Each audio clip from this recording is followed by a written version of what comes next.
nominee who was crying and screaming and being very hysterical had been a woman. This is precisely the kind of disgusting thing that I think is just inappropriate. Not call what I just said disgusting, Molly. I'm a commentator, I'm not a journalist, and that's how I felt when I watched it. And can I just be very clear, though? This hearing was actually not a hearing about facts. This was a hearing that was, in large part, emotion. We know most of the facts that came out. No new facts generally were introduced during the hearing because we didn't hear from people we hadn't heard from before, like Mark Judge. We heard very emotional testimony on both sides, so the fact that the stories focused on the emotion, like, I don't think it's fair for you to say my feelings watching the hearing were disgusting. What is inappropriate is to say that a man who has been accused of serial gang rape, who has been told he can no longer coach his favorite thing, which is coach his daughter's basketball team, does not have a right to get angry. In this country, we do have rule of law. We do have due process, and this is something that men and women care about. It's not something that only men care about. Women care about due process. We care about the men in our lives. We care that if they are accused of something, that we don't say, well, it feels a certain way to me. We say, what are the facts? What are the facts to support destroying this man's life, his name, his reputation, his honor, that he has spent decades building up? Now, in journalism, we care about facts. Let me give you one more chance because Molly brings up what I thought was the most extreme allegation by a far less credible accuser, we'll get to in a moment, about gang rapes and parties and so forth. Did the other accusers muddy the waters and so that Christine Ford looked like just one of several women who in a coordinated last-minute desperation campaign was trying to take the judge down? I think in the coverage leading up to the hearing, before we had heard from Dr. Ford, yes, the other allegations sort of made it a little more complicated. You're right, Howie. But I think on the hearing coverage, because it was the first time we had heard from Dr. Ford in person, the first time we'd seen her, other than photos from high school, basically, I think that the coverage focused on the hearing actually was much more on Dr. Ford and Judge Kavanaugh and less than I expected on these other allegations. I thought those would play more of a role in the hearing itself and in the coverage, and it didn't. I want to get you on this, but I also want to talk about President Trump at that UN news conference. He acknowledged, being questioned by reporters, that his view of the Kavanaugh allegations is influenced by what he says are many false allegations against him in the sexual harassment area. And that seems to be a big theme for the press. You know, first of all, they asked the president about it, that he and the Republican Party, you bring up Roy Moore, and cases like that are insensitive to sexual misconduct. Well, and he also talked about being falsely accused by several women, and that influences the way he thinks about it. Look, it's a fair point of view, and it's sort of kind of taboo. We're never supposed to question the accuser. And I think, and whether there may be false allegations, I think that's not a good thing. I think you don't think that's being questioned this week in this heavily intense coverage? Does Christine Ford have one single person who can corroborate her accusations as heartfelt and as upset as she was at that hearing? I still feel like despite these gaps in her memory and inconsistencies that Rachel Mitchell, the prosecutor, elevated during the discussion and the hearing, it still feels like taboo to bring up the fact that we have not looked at Ford's own credibility issues and whether she has any. It's like we're not supposed to touch that. Like, no, she's not the one who's trying to land a seat on the Supreme Court, but she's launching an allegation against someone who is, and I think there should be actually more focus on that. And you can even see that in the way that Brett Kavanaugh's yearbook in high school era is totally scrutinized, but nothing about right. Right. And again, you made an important point. She has a story. She had 4 or 5, sometimes changing number of witnesses, all of whom say they have no idea what she's talking about. That should play a central part in the coverage. Said they believed her. It doesn't actually matter. I know, but this is why it doesn't matter if someone says, if she says, back to that same person about the coverage, that she has no recollection of what is alleged. Here's an important part about the coverage. The way we talk about those other witnesses and the language we use. Some commentators who want to believe her are pointing out that they don't say it didn't happen, they say they don't have memory of it. Kavanaugh supporters are saying they completely exonerate him. That's an important You say you've never met Kavanaugh, and she said that they did. That's a reputation. We're short on time. So let me play a clip of Michael Avenatti, who of course represents the, what I'm calling the third accusers, Julie Swetnick, brief exchange on CNN. What is the most damning nature of what she can show?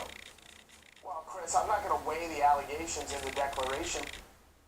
So Avenatti puts this out there. He doesn't want to discuss it. Should the media have given Julie Swetnick? I mean, this is a woman. I went to 10 parties. gang rapes, and I went to more parties. What do you make of the media oxygen for this story? The claim was that as an adult, she attended 10 gang rape parties where she saw underage people gang raped by Brett Kavanaugh. Now that is ludicrous on its face. I compare it to the Pizzagate story, where the media condemned people who ever believed in Pizzagate. And yet here they were, trafficking, promoting, putting this man on the airwaves so he can do this. This has real costs to people, and it is so beneath the standards that we should have. Just briefly, Susan, because you covered the Hill, the media are kind of hailing Jeff Flake now as a hero because he essentially forced the president to reverse himself on the FBI probe, and this is what the Democrats have been demanding. Anything strike you about the elevation of Senator Flake? Yes, they missed the whole point here, which is that Flake has a gang. Up on Capitol Hill, we call these gangs. They have a lot of leverage. His gang is Susan Collins, Lisa Murkowski, and Joe Manchin. The four of them are working together. He, among them, was the sole member of the Judiciary Committee. So him saying, I want this FBI probe, he's speaking for four people, and their vote Yeah, is what's but going he's going on 60 Minutes. He's going on 60 Minutes tonight. All right, let me get a break. When we come back, Ronan Farrow and the New Yorker taking heat over a piece on Kavanaugh's second accuser that obviously had some major problems. And later, Martha McCallum on how she handled her sit-down with the judge.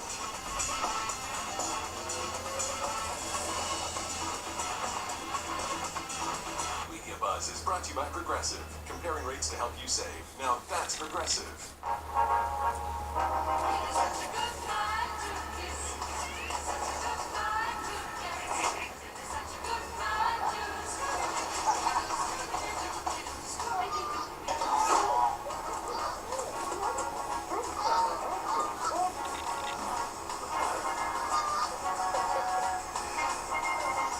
A bad day on the road still beats a good one off it. Progressive helps keep you out there. 1 millionth order. Millionth order. There goes our first big order. 44, 45, 46. How many of these did they order? Oh, that's hot. You know, we could sell these. We don't bake. Opportunity. What we deliver by delivering. If you have moderate to severe plaque psoriasis or psoriatic arthritis, little things can be a big deal. That's why there's Otezla. Otezla is not an injection or a cream. It's a pill that treats differently. For psoriasis, 75% clear skin is achievable with reduced redness, thickness, and scaliness of plaques. And for psoriatic arthritis, Otezla is proven to reduce joint swelling, tenderness, and pain. And the Otezla prescribing information has no requirement for routine lab monitoring. Don't use if you're allergic to Otezla. Otezla may cause severe diarrhea, nausea, or vomiting. Tell your doctor if these occur. Otezla is associated with an increased risk of depression. Tell your doctor if you have a history of depression or suicidal thoughts or if these feelings develop. Some people taking Otezla have reported weight loss. Your doctor should monitor your weight and may stop treatment. Other side effects include upper respiratory tract infection and headache. Tell your doctor about all the medicines you take and if you're pregnant or planning to be. Otezla, show more of you. Watch Fox News Channel anytime, anywhere. Fox News Go. I was looking for somebody who wanted to find love. At eHarmony, we ask you questions so that we can match you for a lasting connection. I found my person. I really found my true love on eHarmony. eHarmony.com, the #1 trusted dating site. Start for free today.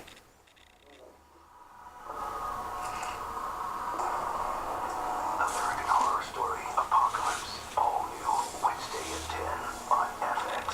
See it ad-free. Upgrade to FX Plus. Are the credit cards in your wallet actually the best ones for you? At NerdWallet, we sort through hundreds of credit cards to find the top cards for balance transfer, travel, earning rewards, and other perks. Using your unique info to narrow the search, NerdWallet makes it easy to find credit cards that work harder than the ones you have now. Stop missing out. Visit nerdwallet.com to find the cards that are made for you.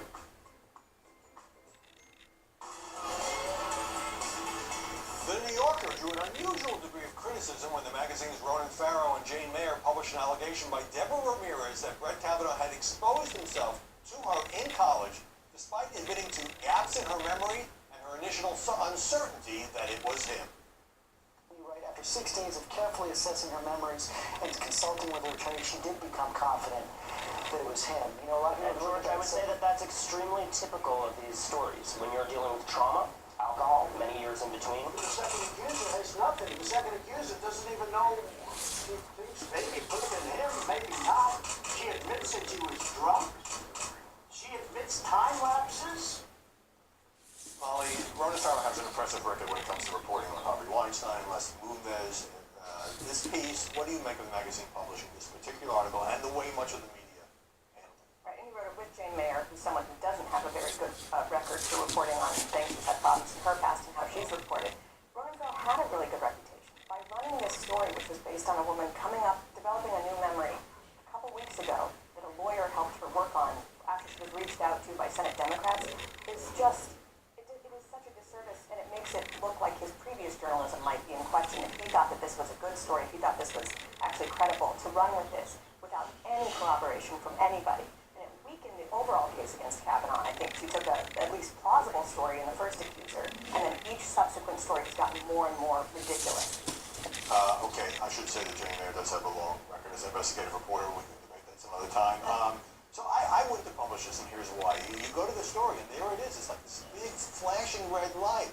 Her memories contain gaps. She was drinking. Only after 6 days of carefully assessing her memories and consulting with her attorney did she feel confident enough to say this. But the New Yorker, obviously under some time pressure, did publish it. Yeah, I know. We as reporters, we go through this stuff with a fine-tooth comb. So would I have done that? What about... The thing is, you know, the time lapse and the heavy drinking, which raises the issue of credibility. What can you remember?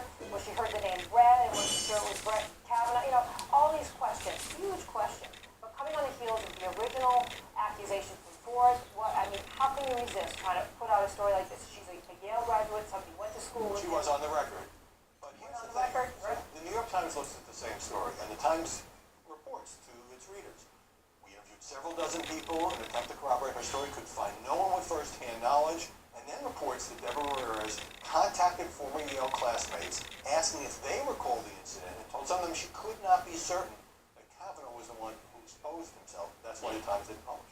The Times also didn't publish because Ramirez would only go on the record with the New Yorker. So she gave them exclusivity. I think that the New Yorker laid out very clearly in their article the gaps and the problems with her story. I think they were actually very upfront about that. Right. This was a bit of a close call probably in terms of whether or not you publish. But they were very upfront about some of these questions. And as Ronan said, he's right when he says many victims of sexual assault, this is not uncommon that the memories come back later, they come back in pieces.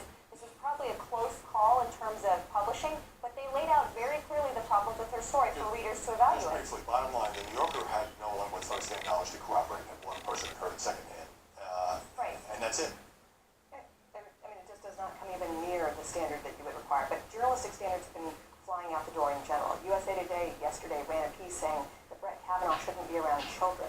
There is something almost medieval and bloodthirsty in the media approach to this story. I think we can all agree, despite the different opinions here, that it's gotten really, really ugly. Marie Harf, Susan Aparicio, Molly Hemingway, great to see you this Sunday. Ahead we've got Martha McCallum, we've got Corey Lewandowski on the Kavanaugh culture war, that's what it is, and the coverage of the president. But up next, the media breathlessly report Rod Rosenstein was quitting or about to be fired, but he wasn't. Rick Hume is on deck.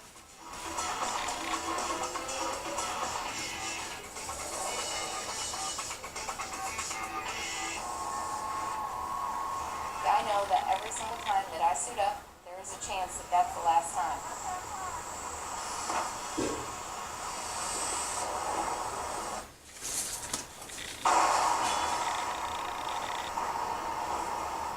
$300 an hour, that's where I feel normal. I might be crazy, but I'm not stupid. Having an annuity tells me my retirement's protected. Annuities can provide protected income for life. Learn more at retireyourrisk.org.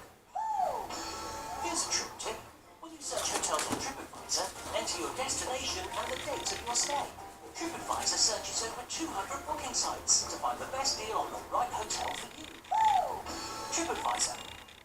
Thank you. Thanks so much. Now for my latest hit. $3 entrees with our Ruby Tuesday, and all you gotta do is buy that garbage bar, baby. Yeah. You guys get it? You buy the garbage bar, you get $3 entree. $3 entrees right now at Ruby Tuesday. Do you have any idea how your mattress affects your body and how well you sleep? Is it too hard or too soft, causing you to wake up with sore shoulders, back, or hips? Are you uncomfortable because you're too hot or too cold? Now you can get the total body support you need and the better sleep you want with the new My Pillow mattress topper. Hello, I'm Mike Liddell. When I invented my new My Pillow mattress topper, I made it to have everything you'd ever want in a topper. My mattress topper helps give you the support you need, helps relieve your pressure points, and regulates your body temperature for you as an individual. It comes with a 10-year warranty. You can wash and dry the cover. It's made in the USA, and I back it with my 60-day money-back guarantee. Go to mypillow.com or call now to get your very own My Pillow mattress topper. Use the promo code and Mike will give you 30% off and 2 standard My Pillows absolutely free. Order now. My Pillow Topper delivers on its promise to give me a better night's sleep. I can sleep all night through, and it's a miracle for me. Mike's exclusive 3-layer design starts with a layer of My Pillow foam, providing you superior support and comfort. The second layer of transitional foam evenly distributes body weight and helps relieve uncomfortable pressure points for optimal comfort. Mike's ultra-soft outer layer is a patented temperature-regulating cover that helps keep you at your ideal sleeping temperature all night long. Unlike other sleep systems costing thousands, the My Pillow mattress topper takes comfort to a whole new level without any wires, remotes, or moving parts. Call now or go to mypillow.com to order your My Pillow topper. Use the promo code to save 30%. When you do, Mike will give you 2 of his standard My Pillows absolutely free. That's right, 2 standard My Pillows free and 30% off your My Pillow topper today. Order now. I personally guarantee it's going to change your bed into the most comfortable bed you'll ever own. For the best night's sleep in the whole wide world is mypillow.com. It was breathless. It was downright dizzying. A media frenzy over the fate of Rod Rosenstein. Axios reported that he verbally resigned as Deputy Attorney General. That turned out to be wrong. He'd only raised the possibility of resignation. It wasn't accepted. And then came the cable explosion. Source tells CNN now that Rosenstein has submitted his resignation. The breaking news now, CNN can report that the Deputy Attorney General, Rod Rosenstein, is expecting to be fired by President Trump. Deputy Attorney General Rod Rosenstein, according to the White House, he's coming to resign. Other sources close to Rosenstein saying, I'm not going to resign. If they want me out, they're going to have to fire me. The question is, will he resign or will he be fired? My guess would be that he'll be fired, that he will not resign. And what we can clear up is that Rod Rosenstein, according to a source familiar with the matter, has not verbally resigned to John Kelly, as has been reported. Rather, he is heading to the White House, quote, expecting to be fired.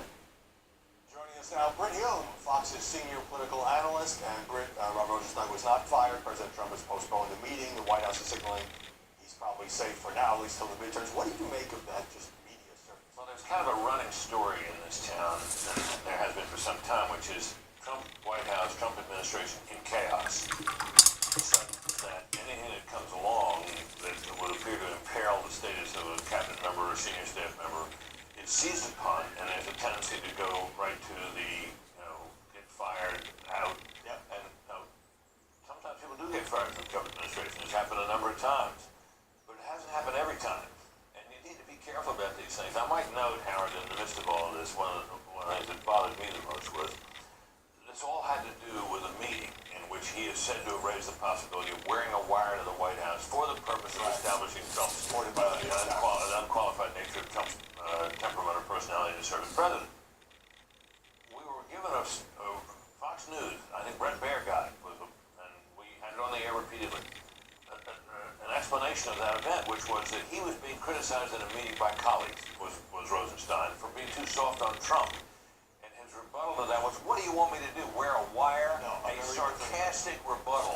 It was reported widely that that the explanation was that he was joking. Right. At no time was that did it look anything like a joke. A sarcastic rebuttal to criticism is not a joke, and yet you're still hearing it to this day. All right, let's move now to the Kavanaugh nomination. A number of women, journalists and others, have come out with their own stories about sexual assault, and Kellyanne Conway on CNN this morning had this to say. I feel very empathetic, frankly, for victims of sexual assault and sexual harassment and rape. I'm a victim of sexual assault. I don't expect Judge Kavanaugh or Jake Tapper or Jeff Flake or anybody responsible for that.